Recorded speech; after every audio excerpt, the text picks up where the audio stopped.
사사기 9장 14절과 15절 말씀입니다. 사사기 9장 14절부터 우리 한 목소리를 봉독하겠습니다.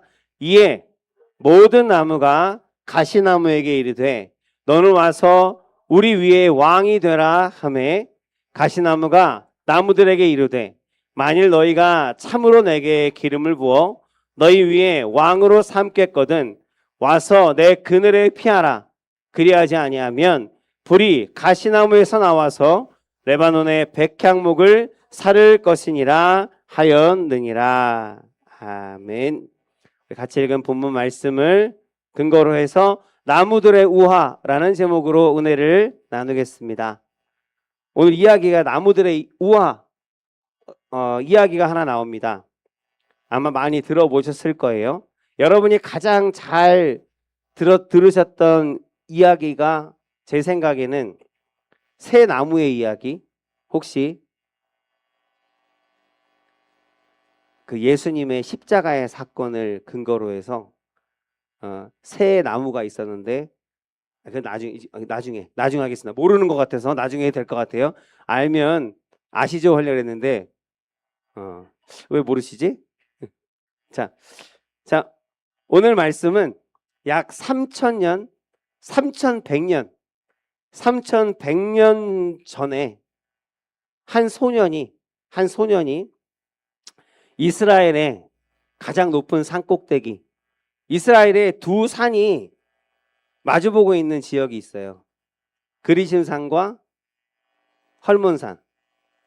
그래서 예전에는 그 위에서 그 아래에서 전쟁도 있었고 예배도 있었고 축제도 있었고, 그런데 그 그리심산인 것 같아요. 그리심산 꼭대기에서 한 소년이 전한다기보다는 정말 막 뭐라 그러죠? 막 그 웅변하듯이 그런 참담한 심정을 가지고 외치는 이야기입니다. 이야기인데 이스라엘의 가장 위대한 사사들이 많았죠. 사사기에만 16명의 사사가 나옵니다. 잠시 지나가는 사사까지 합쳐서 그걸 빼면 14명의 사사가 나오는데 그 사사 중에서 위대한 영웅으로 기억되는 기드온이라는 사람이 있습니다. 기드온은 뭐로 유명해요? 영화로도 나왔죠. 300용사 이래갖고. 물론 그 성경하고는 좀 다르지만, 성경의 내용으로는 다르지만 굉장히 좀 잔혹하게 그려진 영화이긴 한데 거기에 나오는 300용사가 이제 기드온의 이야기인데 300명의 용사, 원래는 그보다 많았어요. 근데 미디안이 쳐들어왔어요. 근데 미디안은 수만 명입니다. 거의 7만, 8만에 달하는 군대가 쳐들어왔고, 그 당시에는 이스라엘은 좀 국력이 약해서 군대를 모았습니다. 뭐 오합지졸 됐더라도 그냥 사람들 전쟁이 났으니까 나라를 위해 싸우자고 다 모였어요. 근데 다 모인 인원이 합쳐봐야 15,000밖에 안 돼요. 그 상태로 나가면 1대1로 부딪히면 당연히 지는 거겠죠.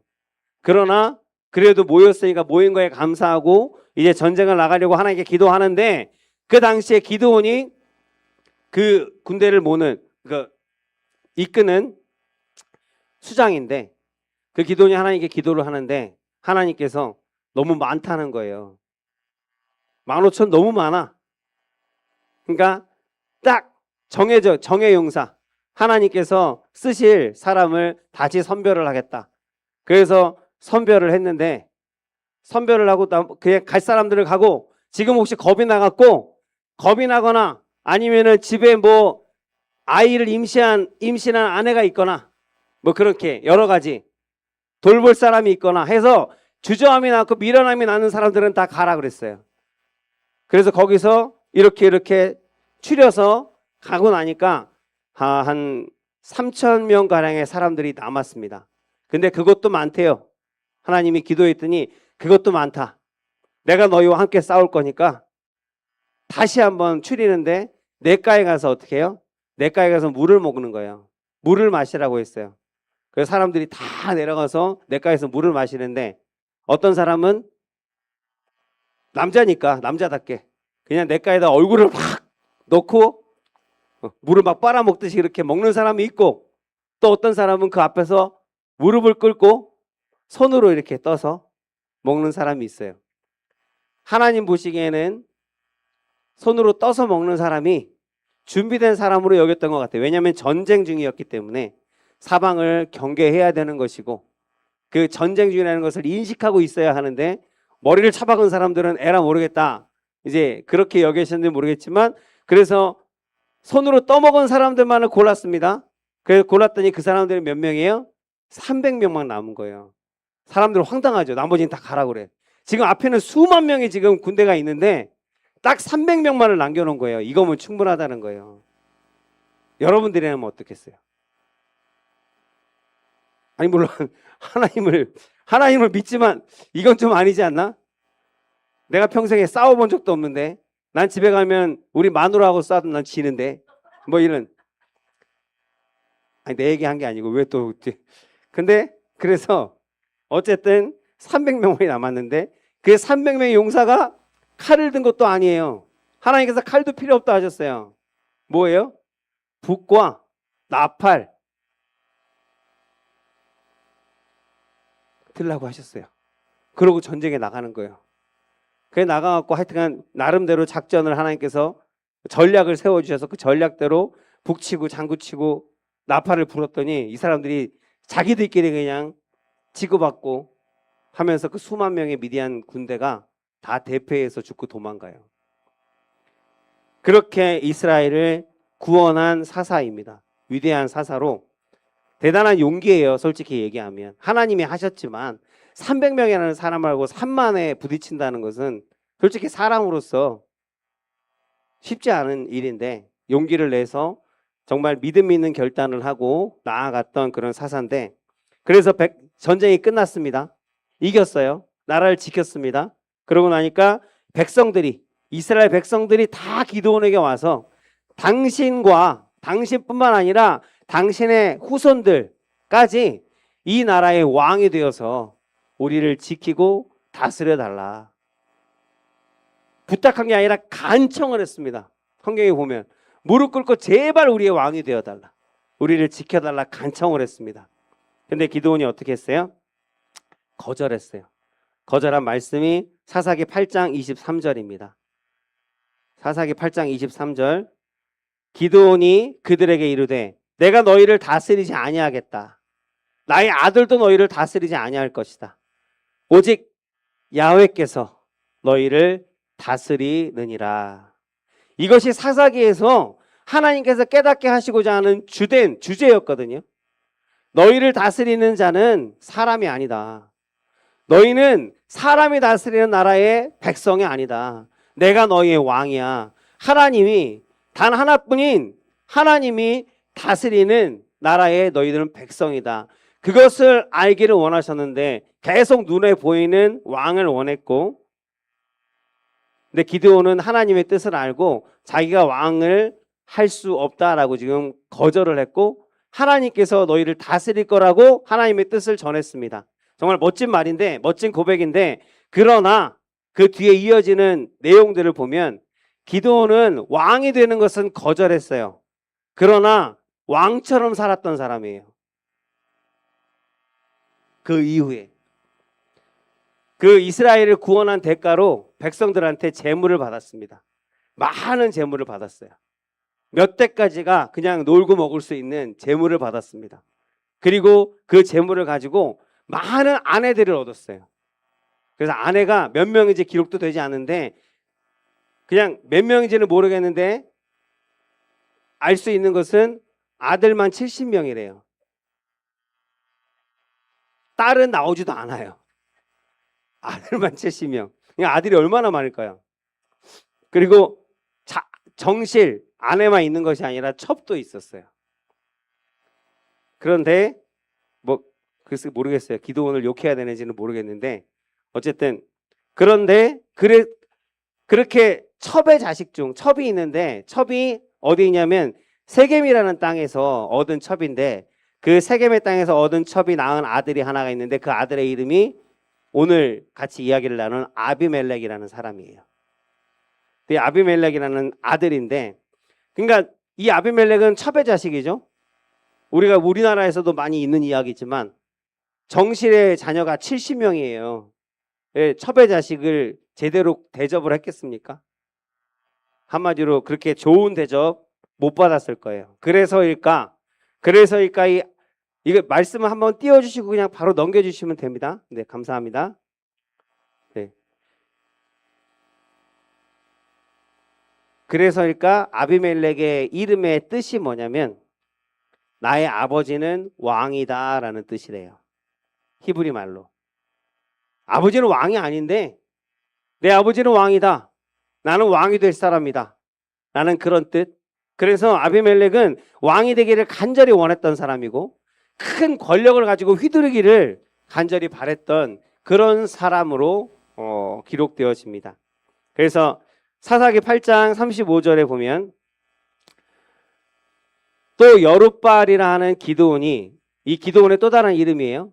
여룻바알이라는 기드온이 이스라엘에 베푼 모든 은혜를 따라서 그의 집을 후대하지도 아니하였더라 라는 이런 말씀이 이제 8장의 마지막에 나오는데 무슨 얘기냐면 기드온이 이스라엘 백성들을 구원했고 많은 사람들이 존경하고 떠받들었고 왕이 되어달라고 했던 사람인데 그 기드온뿐만 아니라 기드온이 베풀었던 은혜, 기드온이 희생했던 그런 거, 이 이스라엘을 위해서 목숨을 걸고 싸웠던 그런 거, 그 공로들을 그 기드온이 채 죽기도 전에 사람들이 그 은혜를 잊어버렸다라는 거예요. 그래서 그 집을 후대하지도 않았고 존경하지도 않았고 가치 있게 여기지도 않았더라라는 말인데 이제 기드온이 죽었습니다. 기드온이 죽으니까 그때 비로소 아비멜렉이 기회를 잡았어요. 어떤 기회? 뭘 원한다고요? 내려주세요. 나 얼굴 좀 보게요. 네. 기드온이 죽자 아비멜렉의 기회를 잡는데 왕이 되고자 하는 기회를 잡았어요. 그래서 외갓집인 세겜으로 갑니다. 세겜으로 가서 세겜 사람들을 다 모아놓고 그들을 선동하는 거예요. 선동을 하는데 어떻게 선동하냐면 사사기 9장 2절 청하노니 너희는 세겜의 모든 사람들의 귀에 말하라. 세겜 모든 사람들에게 말해라. 여룻바알의 아들 70명이 있다. 기드온의 아들이 70명이 있다. 근데 그 70명이 너희를 다스리는 것과 한 사람이 너희를 다스리는 것 중에 어느 것이 너희에게 낫겠느냐? 지금 이렇게 얘기하는 거예요. 누가? 여룻바알이 아니라 누구예요? 아비멜렉이. 근데 솔직히 얘기하면 이건 거짓말이거든요. 세상에서도 많이 쓰는 일입니다. 순진한 사람들은 이렇게 속이는 거예요. 많은 선택지가 있어요. 예를 들어서 여러분 많은 선택지가 있다고요. 많은 선택지가 있고 예를 들어 화장품가에 가면 립스틱 하나만 해도 수십 가지가 되잖아요. 그러면 가면 결정장애 있어갖고 뭘 고르지 하잖아요. 많은 선택지가 있으니까 그 중에 하나 고르면 돼 내가 원하는 걸. 그런데 이 아비멜렉이 하는 얘기는 뭐냐면 둘 중에 하나를 택하라는 거예요. 갑자기. 근데 이 70명의 아들들은 왕이 될 생각이 전혀 없어요. 있을 수 없는 얘기, 있지도 않은 이야기인데 얘 기드온이 죽었으니까 너희들이 이전에 그렇게 간청했던 것처럼 기드온의 아들들이 70명이 있는데 그들이 너희를 다스리고자 할 것이다. 그러면 70명의 너희를 왕이 70명이 있는 것과 왕 하나가 있는 것 중에 어느 게 낫겠느냐라고 지금 얘기하는 거예요. 근데 있지도 않은 얘기를 하는 거예요. 야, 둘 중에 하나야. 둘 중에 하나를 택해야 돼 라고 하는 거예요. 안 해도 되는데. 그래서 둘 중에 하나를 택하라. 그러고 나서 붙이는 말이 뭐냐면 나는 너희와 골육이다. 뭔 뜻이에요? 너희와 피를 나눈 친척이다. 아주 가까운 사람이다. 그러니까 내가 너희와 가깝잖아. 그러니까 내가 왕이 되면 너희한테 어련히 알아서 잘해주겠냐. 이런 얘기예요. 그 얘기에 사람들이 홀딱 넘어갔어요. 그래? 기드온의 아들들이 왕이 되겠다고 하면 우리가 막을 순 없지. 그런데 70명보다는 한 명이 낫지. 야, 그리고 이 아비멜렉은 우리 친족이라는데 당연히 잘해주겠지. 그러면서 근데 그 당시에는 이미 기드온이 죽었을 때 이미 우상의 신전들이 다시 일어났어요. 바알을 섬기는 신상부터 아세라를 섬기는 신상부터 그래서 수많은 우상들을 이미 섬기고 타락해 있는 상황이었대요. 근데 거기서 우상의 신전에서, 바알을 섬기는 우상의 신전에서 은을 70개를, 은 70개가 얼마 정도의 돈은 되는지 모르겠지만 정치 자금이에요. 정치 자금. 이걸로 네가 왕이 되는데 도움이 됐으면 좋겠다. 나는 네가 왕이 됐으면 좋겠어. 그리고 이 아비멜렉을 기름 부어서 왕으로 추대를 해버려요. 그리고 은 70개를 어디서 주냐면 우상의 신전에서 70개를 빼서 아비멜렉에게 줘요. 한마디로 우상에게 바친 재물을 정치자금으로 받은 거예요. 그걸 가지고 용병을 삽니다.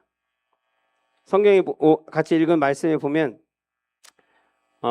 사사기 오늘 읽은 9장 4절 말씀에 보면 바알브릿, 이게 바알을 섬기는 신전이에요. 바알 섬기는 신전에서 은 70개를 빼서 그에게 주매 아비멜렉이 그것으로 방탕하고 경박한 사람들, 이렇게 표현했는데 한마디로 용병들이에요. 떠돌이들, 돈만 주면 무슨 일이든지 하는 사람들, 돈을 따라 움직이는 사람들, 그 사람들을 용병으로 사요.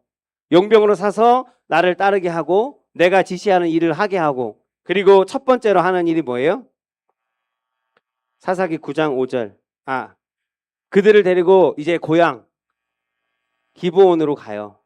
이스라엘 백성들이 가장 많이 있는 도시 기브온으로 가서 오브라로 가서 자기 형제, 첩이지만 어쨌든 정실 아버지의 형제 그 70명을 다 죽입니다.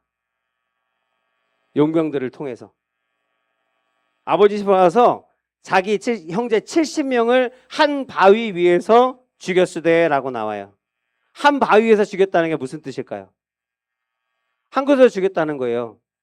똑같은 얘기 아니에요? 자, 그러니까 한 바위 위에서 죽였는데 이게 무슨 뜻이냐면 여러분, 큰 바위가 있어요. 큰 바위에 70명이 한꺼번에 올라가서 뭐 어떻게 폭탄을 터뜨리지 않았을 거 아니에요, 당시에.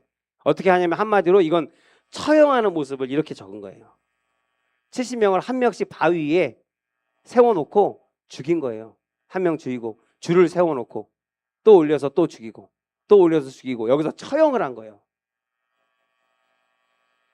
자기한테 자기가 왕권을 갖는데 조금이라도 위협이 되는 사람들을 거기서 다 죽여버린 거예요. 그런데 다행히 막내가 살았어요. 요담이라는 막내가 살았어요. 근데 이 막내가 어떻게 살았는지는 안 나와요. 성경에 나오진 않는데 어쨌든 이 막내가 어떻게 살았는지 모르겠지만 그 형제들을 다 알 텐데 어떻게 숨었는지 모르겠지만 이 요담이라는 막내가 살아남아요. 그리고 이 살아남은 요담이 그림산 꼭대기에 가서 외치는 소리, 그게 바로 오늘 우리가 읽은 말씀이에요. 그 뒤에 쭉 이어지죠. 어떤 이야기냐면 이제 그 이야기를 해드릴게요. 아까 얘기했던 그 십자가 얘기는 나중에 해드릴게요. 오늘 이야기는 간단하게 얘기하면 나무들의 이야기예요. 나무들이 왕을 뽑으려 한다. 나무들이 왕을 뽑으려 하는데 첫 번째로 가장 우아한 감람나무한테 갔어요. 감람나무한테 가서 우리의 왕이 돼달라 했더니 감람나무가, 야, 내가 지금 맺어서 내가 열매 맺고 내가 만드는 이 기름은 하나님, 감람류 아시죠? 그 성전에서 쓰는 이 기름은 하나님께서 정말 기뻐하시는 거고 많은 사람들이 기뻐하는 그러한 열매이고 기름인데 내가 이것을 만드는 일을 내가 내려놓고 너희들이 왕이 되는 게 그 좋겠느냐? 말도 안 된다. 그래서 감람나무가 나는 왕이 되지 않겠다. 나는 지금 내가 하는 일에 만족한다. 그래서 왕이 되지 않겠다고 해요. 그래서 무화과 나무한테 갑니다. 무화과 나무한테 우리의 왕이 돼달라. 그랬더니 무화과 나무가, 야, 내가 맺는 이 열매가, 이 달콤한 열매가 얼마나 귀한데, 얼마나 향기로운데, 얼마나 맛있는데 내가 이 일을 내려놓고 너희들의 왕이 되겠느냐? 나 싫다. 그래서 그 다음에 어디로 가요? 포도나무한테 가요. 읽어보시면 장구한 얘기지만 그런 얘기예요. 포도나무가 가서 포도나무한테 우리의 왕이 돼달라. 그랬더니 포도나무도 어떻게 해요? 야, 내가 맺는 열매로 만드는 이 포도주가 얼마나 거룩한 일에 쓰이고 얼마나 사람들이 축제마다 잔치마다 사람들에게 기쁨을 주는 그러한 것인데 내가 이것을 내려놓고 네 왕이 되겠느냐? 난 싫다. 싫대요. 그래서 돌고 돌고 돌아서 마지막에 어디로 간 거예요? 가시나무한테 간 거예요. 그래서 가시나무한테 가니까 가시나무가 아까 한 얘기가 우리 같이 읽은 말씀이에요. 그러니까 너희가 참으로 내게 기름을 부어서 너희의 왕이 되어 너희를 다스리게 하려거든 너희는 내 그늘로 와라. 너희는 다 내 그늘로 와야 돼. 한마디로 다 내 손에 있어야 돼. 내 손에 붙들려 있어야 돼. 내 주권 안에 내 통치 아래 벗어나면 안 돼. 라고 하는 얘기예요. 근데 가시나무는 그늘이 있을까요? 없을까요? 그죠? 가시나무는 가시밖에 없어요. 근데 그 안에 거하래요. 가면 막 가시가 막 찌르겠죠? 불편하든지 말든지 내 뜻은 그거야. 너희는 나를 왕으로 섬길 거면 내 통치하심 아래 내가 붙들고 있는 그 안에 있어야 되는 거야. 불편하더라도 아프더라도 만약에 그렇지 않으면 내 가시나무에서 불이 나와서 백향목을 태우고 숲을 태울 것이라고 그렇게 경고를 합니다. 그 이야기예요. 그런 이야기예요. 이게 세상의 모순이거든요. 세상의 이야기를 하는 것이고 아비멜렉의 이야기를 이 소녀는 아비멜렉과 그를 왕으로 세웠던 사람들에게 지금 질책하고 경고하는 이야기를 하는 것이고 세상도 그렇습니다. 세상에는 그늘이 없습니다. 세상에는 안식이 없습니다. 세상은 우리를 구원할 능력이 없습니다. 그런데 세상은 우리한테 얘기합니다. 내 그늘에 와서 편히 쉬라고. 내가 너를 다스리고 구원할 거라고. 그리고 나한테 속해 있지 않으면 너 혼날 거야. 너 잘 안 될 거야. 너 망할 거야. 세상은 지금 그렇게 하나님을 믿는 사람들에게 거짓을 말하고 있다라는 것입니다. 망하게 하겠다고 협박합니다. 요한복음 10장 10절 말씀에 도둑이 오는 것은 도둑질하고 죽이고 멸망시키려는 것뿐이요. 내가 온 것은 예수님이 온 것은 양으로 생명을 얻게 하고 더 풍성히 얻게 하려는 것이라. 아멘. 세상은 도둑질하고 죽이고 멸망시키는 것밖에 못합니다. 성경이 그것을 증거하고 있어요. 생명과 평화는 오직 하나님께로부터 옵니다. 그것을 여러분 믿으시기 바랍니다. 세상에 주는 것 아무리 많이 가져도 평안하지 못합니다. 만족하지 못합니다. 구원은 없습니다. 이 요담이라는 이 소년의 예언대로 아비멜렉이 통치는 왕권은 3년 만에 무너집니다. 그래서 3년 만에 끝나고 세겜 사람들이 끝날 때 아주 비참하게 끝나요. 세겜 사람들이 아비멜렉에게 속은 것을 그제야 깨달아요. 저 자식이 우리를 속였어. 가스라이팅 했어. 솔직히 왕이 없어도 되는데 그렇게 해서 속았다는 생각이 이제 깨닫고 나서 아비멜렉의 통치를 거부합니다. 나 왕 없어도 돼 우리. 너는 이제 더 이상 우리의 왕이 아니야. 그제서야 아비멜렉이 이제 본색을 드러내는 거예요. 자기한테 용병들은 아직 있어요. 아니 더 많은 군대가 있었겠죠. 3년 만에. 자기를 왕으로 만들어준 그 세겜 사람들, 그 세겜 마을을 철저하게 다 부숴버립니다. 성을 헐고 거기다가 소금을 뿌렸다는 기록이 있어요. 소금을 뿌렸다는 것은 우리 소금 왜 뿌릴까요? 누가 찾아오면 이렇게 뿌리기도 하고 그렇잖아요. 근데 이 성을 헐어버렸어요. 아예 성을 무너뜨리고 나서 무너진 폐허에다가 소금을 뿌리는 것은 그 당시에 어떤 의미냐면 이제 이 땅에는 사람이 살지 못할 거야. 생명이 살지 못할 거야. 다시는 싹이 나지 못할 거야. 그렇게 만들 거야 라고 하는 저주의 의미거든요. 자기를 왕으로 세워줬고 자기의 편으로 있었던 그 사람들이 자기의 통치에서 벗어나니까 자기를 거부하니까 군대를 일으켜서 그들을 다 죽이고 이렇게 망하게 합니다. 성이 무너지고 그 무너진 성을 이제 성에서 도망해갖고 아까 바알 신전이 있어요. 바알브리 신전이 있다고 그랬잖아요. 그 신전이 지금의 어떤 유적에 가보면 굉장히 신전이 탄탄하게 만들어졌어요. 그래서 벽이 5m라고 그래요. 기록으로. 성벽 5m. 거기로 사람들이 도망간 거예요. 도망가서 살아남은 사람들이 거기로 숨은 겁니다. 숨었는데 이 아비멜렉이 어떻게 하냐면, 우리 성경 좀 읽어보시면 알겠지만 산에 올라가서, 가까운 산에 올라가서 나무를 잘라 갖고 와요. 그리고 자기가 용병으로 부리는 사람들도 다 나와 똑같이 하라고 그래요. 그래서 각자 나무를 해갖고 와서 그 나무를 성 밑에다가 쌌습니다. 어떻게 할까 그러게? 불을 질러요. 불을 질러서 그 성이 다 타버립니다. 그 안에 있는 1000여 명의 도망간 사람들이 다 타 죽어요. 요담의 예언처럼 된 거예요. 가시나무에서 불이 나와서 백향목을 사르고 숲을 사르고 그렇게 다 죽입니다. 그 이야기가 사사기 9장 49절에 있고 읽어보시고, 그리고 사람들에게 명령해서 이렇게 하고, 그리고 이겼잖아요. 다 세겜을 해결했잖아요. 그리고 그 옆에 있는 자기한테 적대시하는 곳으로 갑니다. 거기가 데베스라는 성인데, 그 데베스라는 성으로 가서도 똑같이 그들을 죽이고 성을 허물고 소금을 뿌리려고 데베스 성으로 가요. 성으로 가서 똑같이 해야 되니까 어떻게 해요? 거기도 성이 이렇게 있고 성벽이 있으니까 똑같이 나무를 해갖고 와요. 그리고 나무를 거기다 쌓으려고 성 가까이로 간 거예요. 자기가 앞장서갖고. 근데 성에 막루가 있잖아요. 높이. 그 높이 막루에서 여자가 맷돌 있잖아요. 맷돌.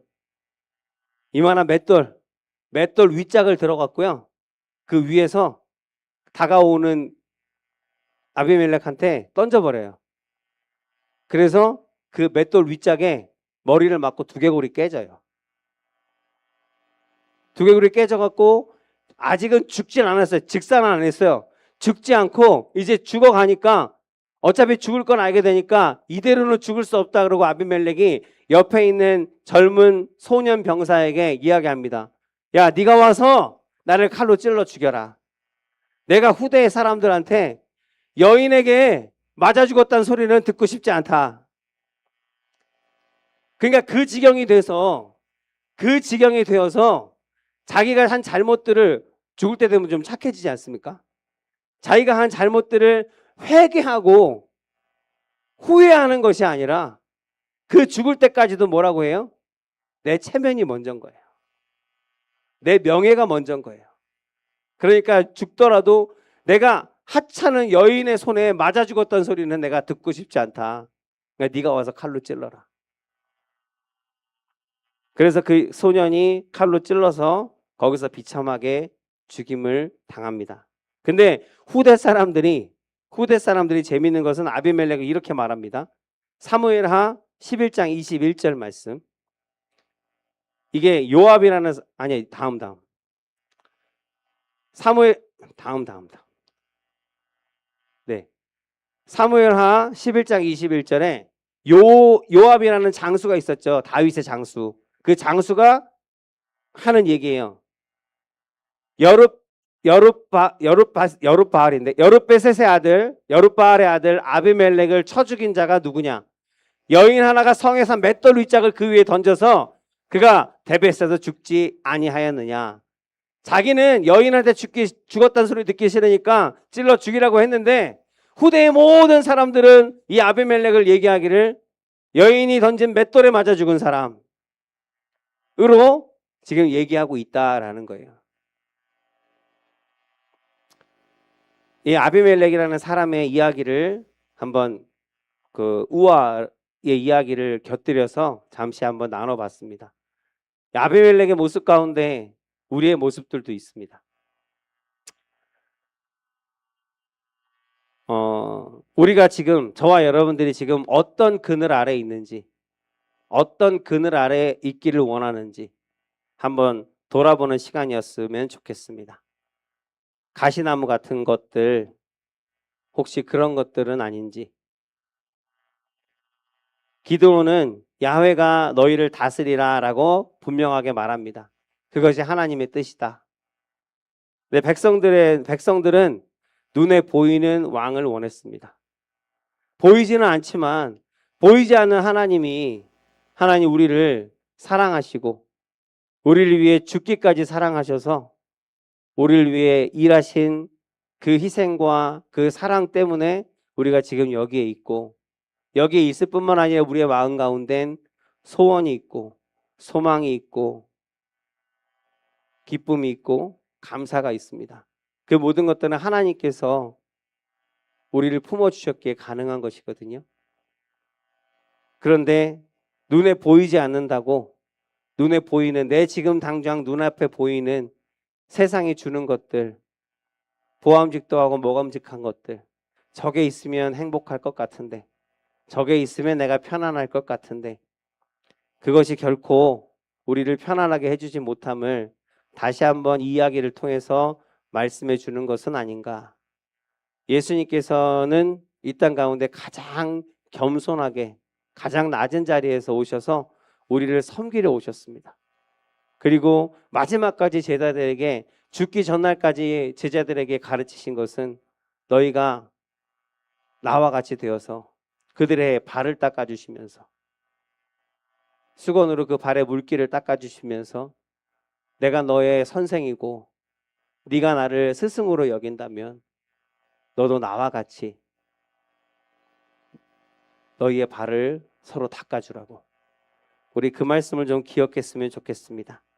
높아지려고 하는 자는 낮아질 것이고 예수님처럼 낮아지고 예수님의 겸손함을 닮아서 섬기고 사랑하며 사는 사람들은 세상은 우리를 높여줄 수 없다니까요. 아비멜렉은 자기가 높아지려고 끝까지 머리를 썼지만 결국은 그 사실이 드러나고 그래서 사람이 높여주는 것이 아니고 세상이 높여주는 것이 아니고 하나님께서 우리를 높이시고 하나님께서 우리를 존귀하다, 귀하다, 아름답다, 거룩하다 말씀하실 수 있는 유일한 분임을 우리가 꼭 기억하게 되어지기를 주의 이름으로 축복합니다. 열매 맺는 삶을 마지막으로 열매 맺는 삶을 이 나무들의 우화를 기억하시고 열매 맺는 삶을 기뻐하시는 우리 성도님들 되시기를 바랍니다. 감람나무처럼 무화과나무처럼 포도나무처럼 여기서 하나님께서 기뻐하시는 기름을 내고 열매를 맺고 포도주를 만드는 그런 우리 성도들 되기를 바랍니다. 기름은 뭘 뜻할까요? 감람나무 기름은 거룩함을 뜻하는 겁니다. 거룩함의 열매. 그리고 무화과는 선한 것을 얘기하는 선한 열매.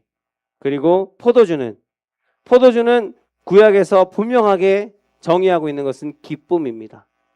포도주가 없으면 기쁨이 없다. 포도주는 기쁨이다. 잔치자리마다 포도주가 끊어지면 그 잔치는 기쁨이 없는 잔치가 되어진다. 그래서 기쁨의 열매, 거룩의 열매, 선한 열매, 그 열매 맺는 것을 기뻐함으로 세상의 헛된 것들에 눈 돌리지 않고 하나님께서 기뻐하시는 일들 가운데 내가 만족하고 자족하고 하나님께 영광 돌리고 아버지만이 주실 수 있는 기쁨과 생명과 평안을 나누고 베푸는 우리 성도들 되어주시기를 주의 이름으로 축복합니다. 하나님께서 세워주신 자리에서 남들보다 높아지려 하지 말고 선한 일에 쓰임받기를 기뻐하며 더욱더 하나님 앞에 쓰임받는 기쁨으로 충만하게 되어지기를 주 예수 그리스도의 이름으로 축복합니다. 기도하겠습니다.